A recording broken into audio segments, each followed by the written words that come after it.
YouTube channel रचित tutorial में। तो फ्रेंड्स, आप लोग क्या कर रहे हैं कि इंग्लिश की क्लास ले रहे हैं अपने सर से, और उन्होंने क्या किया था, नरेशन स्टार्ट किया था और नरेशन में उन्होंने असर्टिव सेंटेंस को खत्म कर लिया है। ठीक है, असर्टिव सेंटेंस समाप्त हो चुका है और आज आप बोर्ड में पहले ही देख चुके होंगे कि आज जिस सेंटेंस की बात होने वाली है उस सेंटेंस का नाम है इंट्रोगेटिव सेंटेंस। मुझे पता है कि आप लोग देख रहे हैं, बहुत अच्छी बात है, देखते हैं, ठीक है, पर ज्यादा से शेयर भी कीजिए। ठीक है, लाइक भी कीजिए, शेयर भी कीजिए। अगर आपको अच्छा लगता है तो ही लाइक कीजिए। ठीक है, लाइक कीजिए और शेयर करेंगे तो इससे आपके दोस्तों को भी इसकी मदद मिलेगी, वो भी नरेशन के सारे रूल एग्जाम्पल के साथ जान जाएंगे। और आज हम लोग इंट्रोगेटिव सेंटेंस का रूल पढ़ेंगे कि कैसे डायरेक्ट स्पीच से इनडायरेक्ट स्पीच में चेंज करते हैं। ठीक है, वो भी आपके सर बताएंगे। ठीक है, और एक चीज और कर लीजिएगा कि आप लोग क्या कर लीजिएगा, चैनल को सब्सक्राइब कर लीजिएगा। ठीक है, और वहां बगल पे बेल आइकन बना हुआ है, उसको प्रेस कर लीजिएगा। तो जैसे ही हम लोग वीडियो अपलोड करेंगे तो उसकी नोटिफिकेशन आपके पास आ जाएगी। आप बेल आइकन को प्रेस करेंगे और वहां पर ऑल का ऑप्शन होगा, उस पर भी उसको टच कर लीजिएगा, उसको क्लिक कर लीजिएगा। ठीक है, तो उसके बाद जो सारे वीडियोस आते जाएंगे आपको सबसे पहले मिलते रहेंगे। ओके, तो आपके सर आपकी क्लास लेने वाले, सर क्लास लेंगे। ओके, तो जान लेना करना क्या है, लाइक शेयर और सब्सक्राइब। आइए सर।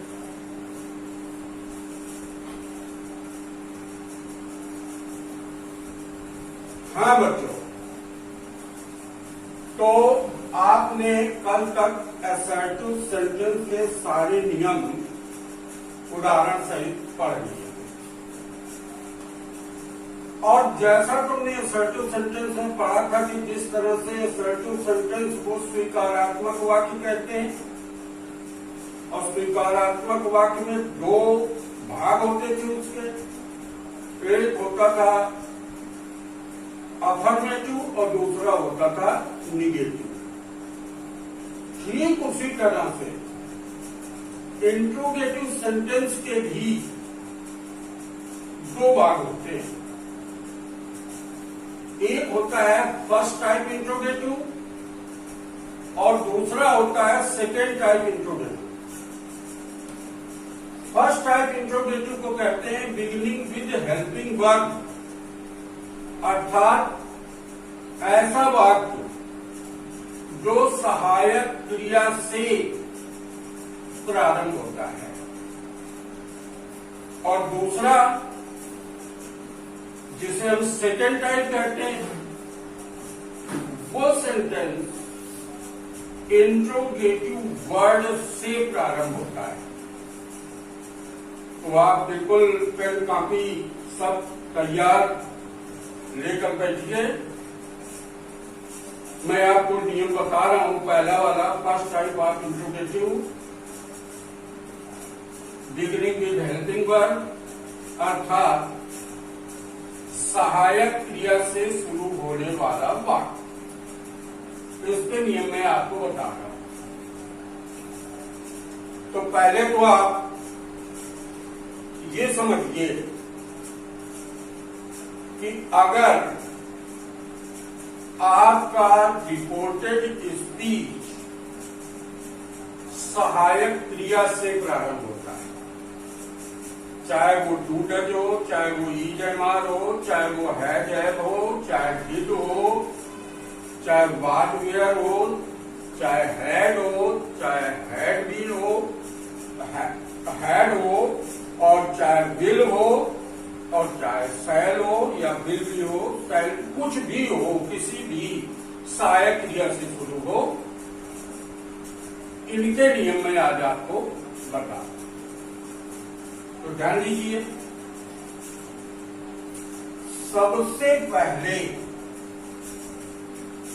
आप रिपोर्टिंग स्पीच की वर्ब सेट को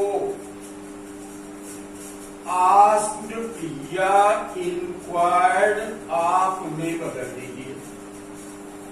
किसमें बदल दीजिए? आस्क्ड या इंक्वायर्ड ऑफ में बदल दीजिए। ये आपका पहला नियम है। अब आ जाइए दूसरा नियम।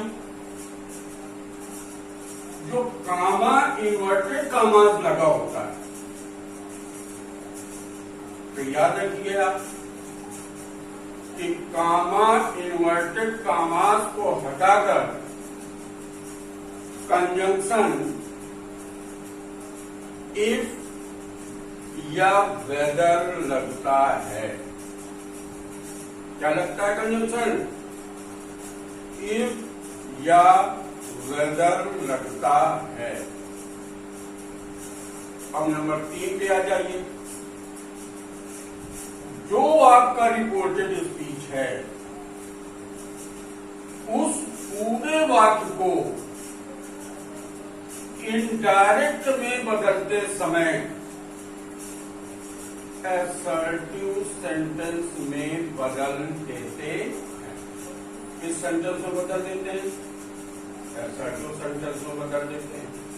तो जब असर्टिव सेंटेंस में बदल देते हैं तो स्वाभाविक है कि असर्टिव नियम वाले ही, जितने भी नियम है असर्टिव के, उन्हीं का यहां पर प्रयोग करना है। चाहे पर्सन बदलना हो, चाहे वर्ब बदलना हो, या अदर वर्ड जो भी हो, उन सबको आप असर्टिव की तरह ही बदलेंगे। अब चौथा नियम आ रहा है आपका। क्योंकि आपने पूरे वाक्य को असर्टिव की तरह बदला है, तो स्वाभाविक है कि रिपोर्टेड स्पीच के अंत में लगने वाला इंट्रोगेटिव मार्क्स या क्वेश्चन मार्क्स उसका प्रयोग नहीं होगा।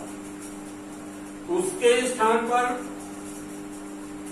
फुल स्टॉप का प्रयोग होगा, क्योंकि आपने उसे असर्टिव सेंटेंस बनाया है।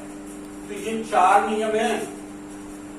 अब एग्जाम्पल देखिए, उसी के अनुसार आपको बदलना है। पहला एग्जाम्पल है तुम्हारा,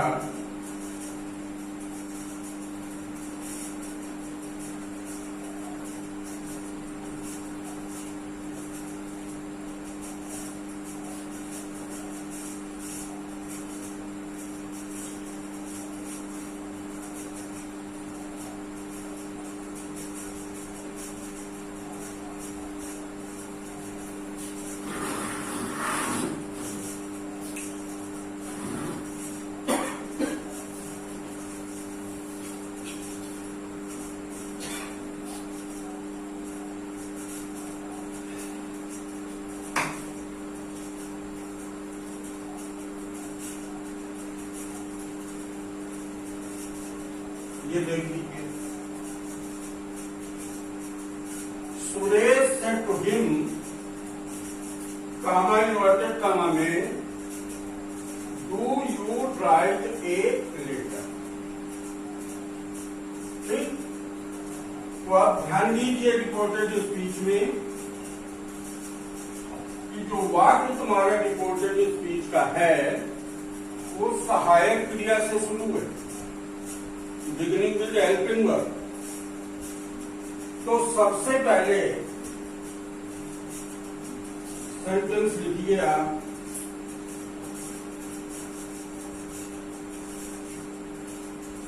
सुरेश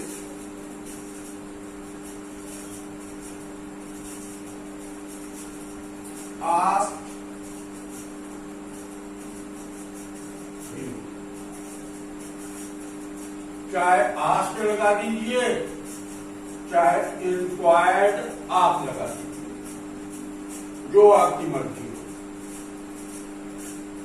इसके बाद हमने बताया कि कामा इन्वर्टेड कामा हटा करके हम कंजंक्शन इफ या वेदर लगा देते हैं। शेष पूरे वाक्य को असर्टिव की तरह असर्टिव के नियमों के अनुसार बदल दें। तो अब हम ये देखते हैं कि सब्जेक्ट हमारा क्या है। यू, यू कौन सा पर्सन है? सेकेंड पर्सन है। तो सेकेंड पर्सन है तो ये किसके अनुसार बदलेगा? रिपोर्टिंग स्पीच का ऑब्जेक्ट है आपका हिम। हिम ऑब्जेक्टिव केस है और यू आपका नॉमिनेटिव केस है। तो अब हिम का नॉमिनेटिव केस क्या हो जाएगा? हो जाएगा ही। क्या हो जाएगा? ही। और डू यू राइट लेटर, ये कौन सा टेंस हुआ? तो ये हो गया प्रेजेंट इंडेफिनिट। और हमने सेट में आपको बताया था कि प्रेजेंट इंडेफिनिट बदल जाता है पास्ट इंडेफिनिट में। तो पास्ट इंडेफिनिट में क्रिया का सेकेंड फॉर्म लगता है, तो क्रिया का सेकेंड फॉर्म लगा दीजिए। Road a letter, question mark लगा है, इसको हटा दीजिए और उसके स्थान पर फुल स्टॉप लगा दीजिए, क्योंकि आपने पूरे सेंटेंस को एसर्टिव में बदला। अब अभी तो हमने आपको ये बता दिया कि सेट को आस्क या इंक्वायर्ड में इंक्वायर्ड आपने बदल दी। लेकिन एक बात और याद रखिए कि अगर कोई इंक्वायरी करने वाला ऑफिसर आपके पास आ जाता है, चाहे कोई मिलिट्री का आदमी आ जाए, चाहे कोई पुलिस का आदमी आ जाए, और वो आपसे कोई जानकारी लेना चाहता है, तो वहां पर आपको केवल इंक्वायर्ड ऑफ का ही प्रयोग करना है, फिर वहां पर आस्क का प्रयोग नहीं करना है। और ऐसे जनरल में के चाहे आप आस्क का प्रयोग कर दीजिए, चाहे इंक्वायर्ड ऑफ का प्रयोग कर दीजिए। देखिए उसका भी मैं एक उदाहरण बता देता हूं।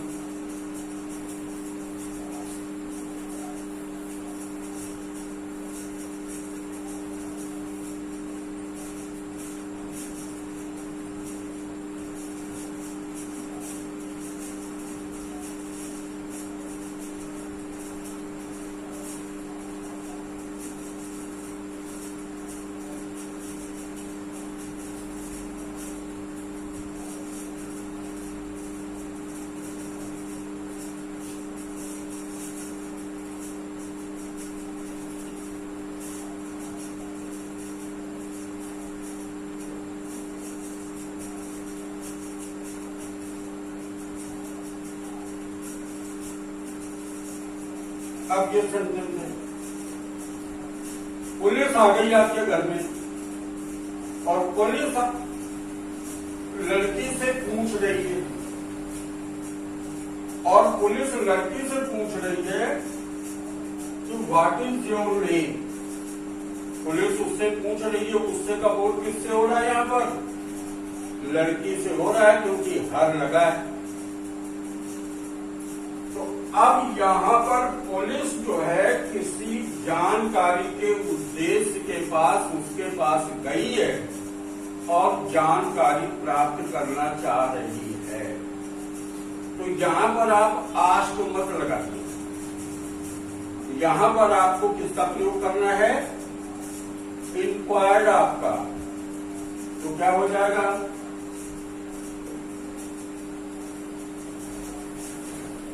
पुलिस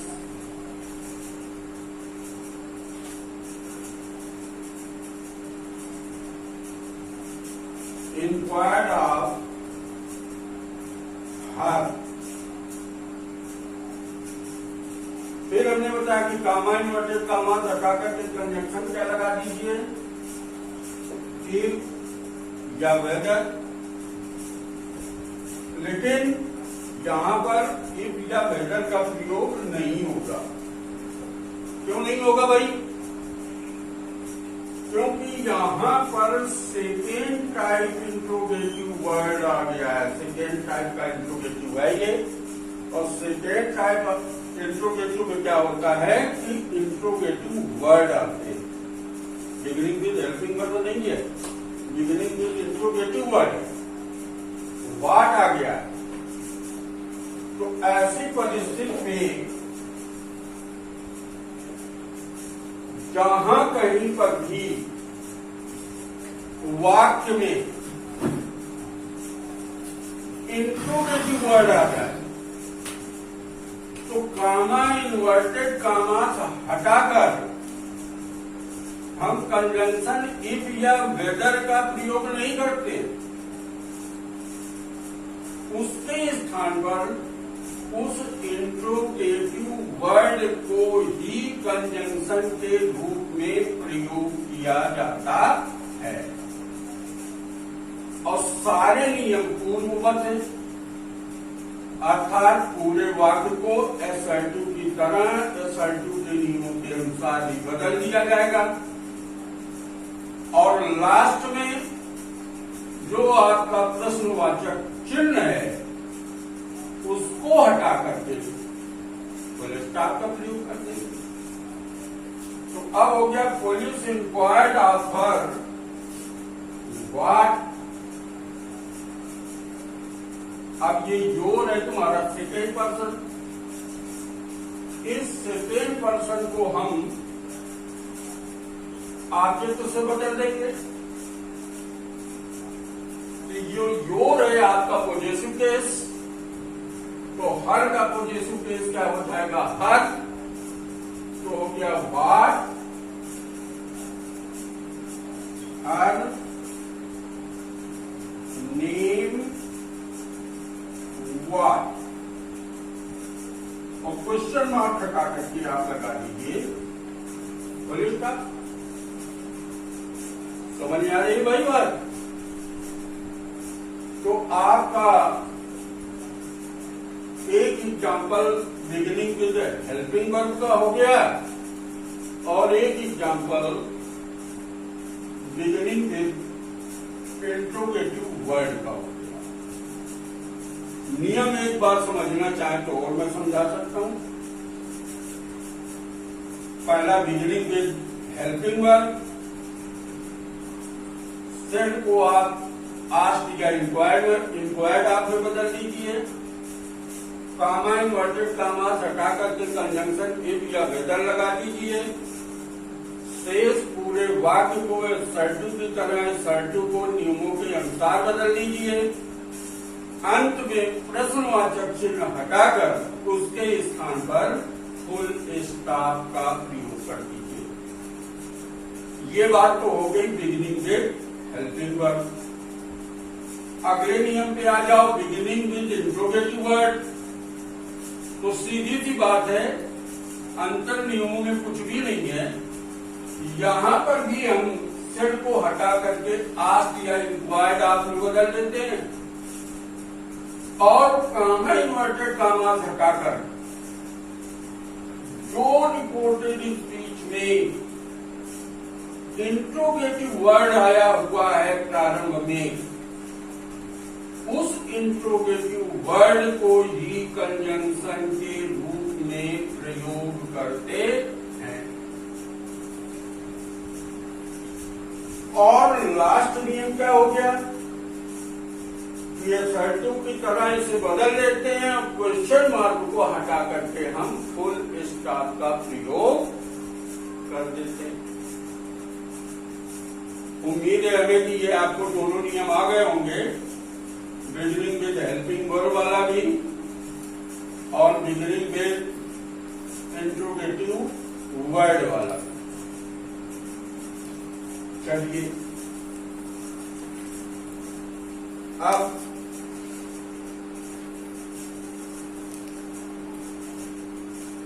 एक नियम और मैं बता दे रहा हूं कि जहां पर कोई प्रश्न पूछा जाए और उसका उत्तर यस या नो में दिया जाए, उसके लिए क्या करते हैं, तो उसको अगर हम सेंटेंस पहले लिख दें फिर उसे समझाएं तो ज्यादा समझ में आएगा। जैसे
ये नियम दिया है,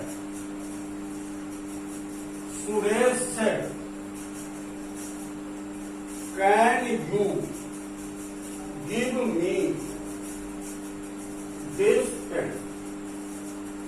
देखिए सुरेश ने कहा कि क्या तुम मुझे यह पेन दे सकती हो। किससे कहा? रीता से कहा। तो रीता ने क्या उत्तर दिया? रीता ने उत्तर दिया यस। रीता ने क्या उत्तर दिया? यस। तो अब देखिए जहां कहीं पर भी ऐसी स्थिति आ जाए उसे किस तरह से बनाते हैं। सबसे पहले तो सुरेश ने रीता से कहा है, तो सुरेश ने रीता से जो पूछा तो हो जाएगा सुरेश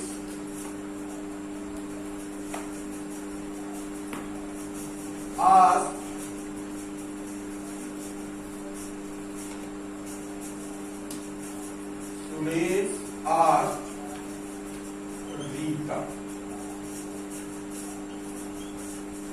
ठीक है, सुरेश से किससे पूछा है? रीता से पूछा है। अब सहायक क्रिया से शुरू है जिसे हम मॉडल एक्सिलरीज कहते हैं। तो कंजंक्शन आ गया आपका इफ। इफ के बाद पूरे वाक्य को आप असर्टिव की तरह बदल दीजिए। तो ये सेकेंड पर्सन है और ये मालूम है कि सुरेश ने रीता से कहा है, तो ऑब्जेक्ट आपका रीता है। तो रीता के हिसाब से सब्जेक्ट ले आइए आप सी। सी के बाद कैन का पास्ट टेंस हो जाएगा फूड। इसके बाद आ गया गिव। गिव के बाद मी आपका फर्स्ट पर्सन आ गया। तो रिपोर्टिंग स्पीच के सब्जेक्ट से बदलेगा। तो सुरेश का ऑब्जेक्ट टू बेस क्या हो जाएगा? हिम।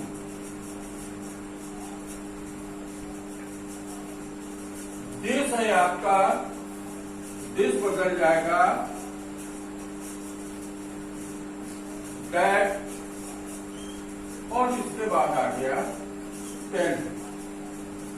क्वेश्चन मार्क हट गया। क्वेश्चन मार्क हटाने के बाद यहां पर आप लगा दीजिए full stop. Suresh asked Rita if she could give him that pen। अब यहां तक आपको बात समझ में आ गई।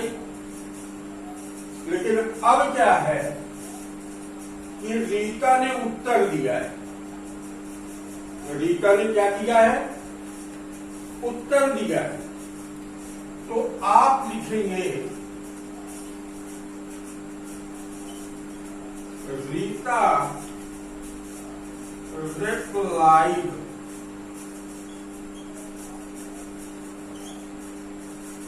रीता ने उत्तर दिया तो आप क्या लिखेंगे? रीता रिप्लाइड।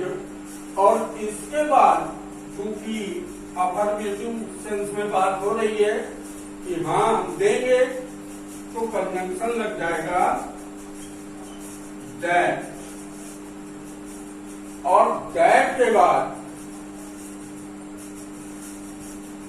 चूंकि रीता लड़की है इसलिए प्रोनाउन आ गया आपका शी, और वर्ब लगी है आपकी कैन, तो कैन किसमें बदल जाएगा? कुड में। किसमें बदल जाएगा? कुड में। तो हो गया दैट सी कुड। और इसके बाद आप लगा दीजिए फुल स्टॉप। अब थोड़ी देर के लिए मान लीजिए कि यहां पर यस नहीं दिया है, यहां पर दिया है नो। यहां पर क्या दिया है? नो। तो अब आप नो देने के कारण ये तो वैसा ही रहेगा। Rita replied that she could. यहां तक तो बात समझ में आ गई। अब इसी के आगे आपको नॉट जोड़ देना है, और यहां पर नो है तो भी नॉट कर देना है, अगर नॉट है तो भी नॉट कर देना है। तो एक नियम तो ये हो गया कि Rita replied that she could not, ये तब लिखोगे जब यहां पर नॉट लिखा हो। और अगर यहां पर यस लिखा है तब आप केवल सी कुड तक ही लिखेंगे, उसके आगे नहीं लिखेंगे। लेकिन कुछ व्याकरणाचार्यों ने आप लोगों की सहूलियत के लिए एक नियम और बना दिया कि अगर आपको ये बनाने में परेशानी हो रही है तो आप अगर यस में उत्तर है तो आप लिख सकते हैं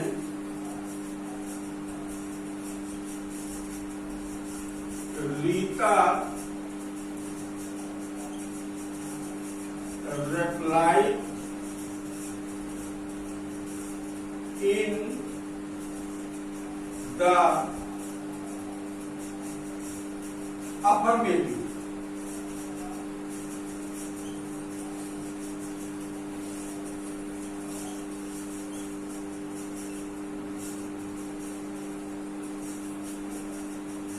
आपको फिर सी कुड लिखने की जरूरत नहीं पड़ेगी। फिर आप क्या लिख सकते हैं? Rita replied in the affirmative. लेकिन अगर नॉट लगा है तो फिर आपको सी कुड नॉट लिखने की जरूरत नहीं है। फिर उसके स्थान पर आप लिख सकते हैं रीता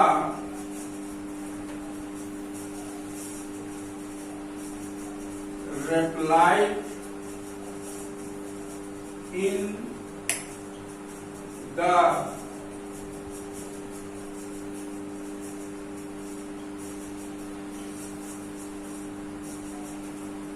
निगेटिव। तो आपको समझ में आ गया होगा, या तो आप सी कुड या सी कुड नॉट लिखिए, अफर्मेटिव हो तो सी कुड लिखिए कंजंक्शन दैट लगा करके, और निगेटिव है तो दैट लगा करके सी कुड नॉट रखिए। लेकिन अगर आपको ये नियम कठिन लग रहा है, परेशानी महसूस कर रहे हैं, तो आपको सीधा सीधा रीता रिप्लाई तक तो लिखा ही आपने, फिर दैट शी कुड नॉट लिखने की जरूरत नहीं है या दैट शी कुड लिखने की जरूरत नहीं है। सीधा सीधा आप लिख दीजिए Rita replied in the affirmative, यदि यस है तो, और Rita replied in the negative यदि रिपोर्टेड स्पीच में नो या नॉट है तो। हमें उम्मीद है कि आप लोगों को ये इतने सामान्य वाले नियम समझ में आ गए होंगे। अब कुछ विशेष नियम हैं जिनको मैं कल बताऊंगा, नहीं तो आज ही अगर पूरे बता देंगे तो तुम्हें समझने में दिक्कत पड़ेगी। इसलिए इतने नियमों का आज आप अध्ययन करें और इसके बाद आगे के नियम कल पढ़ें। धन्यवाद।